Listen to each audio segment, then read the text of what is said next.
Hanggang dito na lang po kayo. Kami na pong bahala sa pasyente sa loob ng ward.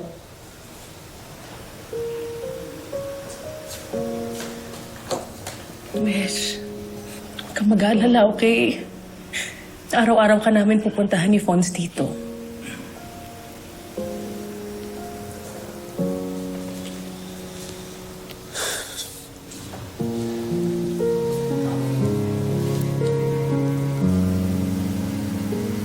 Love, kung pwede lang akong magstay dito, gagawin ko yun.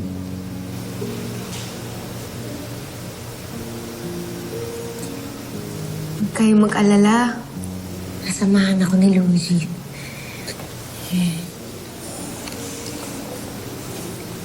Yes, love. Sasamahan ka ng anak natin. Basta, love, magpapagaling ka. Nagpapalakas ka. Yun lang muna isipin mo.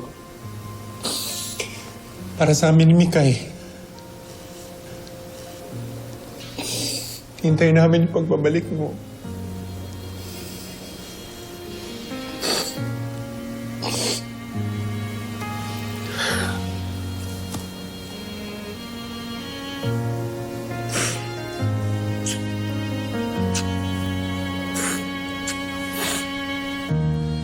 Sige na, pasok na over siya.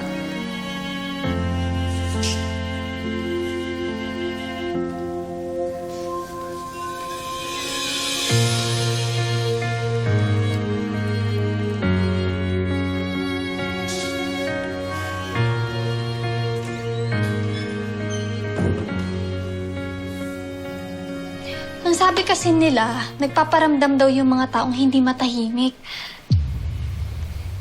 Ayan, tingnan mo to, oh. Yung mukha lang yung mami mo yung sinira, oh. Ibig sabihin yan, galit yung kaluluwa ni Luigi sa kanya. Kung hindi dahil sa mami mo, malamang buhay pa yun. Tita, wala naman pong kasalanan si Mami. Mahal na mahal niya po si Luigi. It's not her fault kaya nawala po yung brother ko. Kung hindi nagmumulto si Luigi, paano nangyari to? Hindi ko rin po alam eh. I just know na hindi po bad ang mami ko.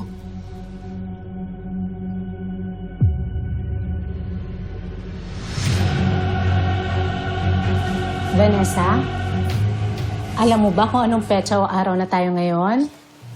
Natatandaan mo ba kung sino ang nagdala sa'yo dito sa ospital? Ang dami niyo tanong! Akala ko ba uuwi na kami ni Marco, susunduin namin si Luigi? Hindi ka pa pwede umuwi, Vanessa. Gusto ka pa naming alagaan para mas bumuti ang pakiramdam mo. Asan ba anak ko? Tinago niyo, no? Wala kami tinatago. Kumalma ka muna dyan. Puka lang. Kumalma ka lang muna dyan. Galing ka! Nasaan yung anak ko? Ilabas niyo! Nasaan yung anak ko? Nasaan yung anak ko eh? Nasaan yung anak ko? Nasaan yung anak ko? Ilabas niyo!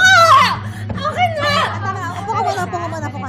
Usap tayo maayos. Kumalma ka muna. Tama na, ha? Anak ko eh! Tama na.